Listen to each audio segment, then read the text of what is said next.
Hi అండి. నమస్తేనే మీ వాణిని. Welcome to Vani kitchen. ఈరోజు మన రెసిపీ వచ్చేసరికి గోధుమ పిండితో చిట్టి పునుగులండి. చాలా అంటే చాలా టేస్టీగా ఉంటాయి. మనం ఈ పునుగుల్ని అప్పటికప్పుడు మార్నింగ్ బ్రేక్‌ఫాస్ట్‌లోకి ఈజీగా ప్రిపేర్ చేసుకోవచ్చు. ఇంకా లేట్ చేయకుండా ఈ గోధుమ పిండి పునుగుల్ని ఎలా ప్రిపేర్ చేసుకోవాలో ఈ వీడియోలోకెళ్ళి చూసేద్దాం. ముందుగా ఒక బౌల్ తీసుకొని అందులోకి 1 కప్పు పుల్లటి పెరుగుని వేసుకోవాలి. 2 టేబుల్ స్పూన్ల ఆయిల్ వేసుకోవాలి. రుచికి సరిపడినంత ఉప్పు వేసుకోవాలి. పావు స్పూను వంట సోడా వేసుకోవాలి.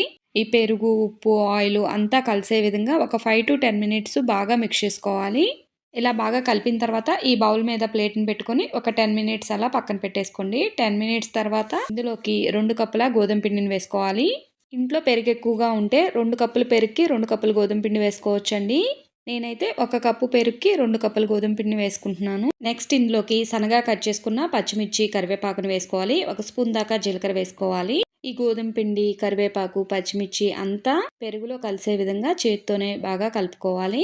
మనం ఇందులోకి 2 కప్పుల పెరుగుని వేసినట్లయితే వాటర్ ఏమీ యాడ్ చేయాల్సిన అవసరం లేదండి. నేను 1 కప్పే పెరుగు వేసుకున్నా కాబట్టి ఇందులోకి ఒక హాఫ్ కప్పు వరకు వాటర్‌ని యాడ్ చేసుకొని పిండి మొత్తాన్ని ఈ విధంగా కలుపుకోవాలి. పిండి చూసారు కదా! ఈ కన్సిస్టెన్సీలో ఉండాలండి. ఈ పిండిని ఒక 15 నిమిషాలు నానబెట్టుకోవాలి. 15 నిమిషాల తర్వాత ఈ పిండిని ఇంకా అస్సలేం కలపకూడదండి. ఇలా కలిపిన పిండితో మనం వెంటనే పునుగులు వేసేసుకోవడమే. ఆయిల్ బాగా హీట్ అయిన తర్వాత పునుగుల్ని ఆయిల్‌లోకి వేసుకోవాలి. ఆయిల్ హీట్ అయిన తర్వాత మంటని మీడియం ఫ్లేమ్‌కి టర్న్ చేసుకొని మనం పునుగుల్ని వేసుకోవాలండి. ఇలా కలిపిన పిండితో మనం మైసూర్ బోండా కూడా ప్రిపేర్ చేసుకోవచ్చు. కానీ షేప్ అయితే అంత కరెక్ట్‌గా రౌండ్‌గా రాదండి. మనం మైదా పిండితో ప్రిపేర్ చేస్తే షేప్ రౌండ్‌గా పర్ఫెక్ట్‌గా వస్తుంది కదా! గోధుమ పిండితో అయితే అంత పర్ఫెక్ట్‌గా రాదు. ఈ విధంగా గరిటెతో పునుగుల మొత్తాన్ని రౌండ్‌గా తిప్పుకుంటూ ఈవెన్‌గా ఫ్రై చేసుకోవాలి. ఇలా మంచి గోల్డెన్ కలర్ వచ్చిన తర్వాత ఈ పునుగుల్ని పక్కకు తీసేసుకోవాలి. నెక్స్ట్ బ్యాచ్ కింద మిగిలిన పునుగులను కూడా ఆయిల్ బాగా హీట్ అయిన తర్వాతే ఆయిల్‌లోకి వేసుకొని ఫ్రై చేసుకొని పక్కకు తీసేసుకోవాలి.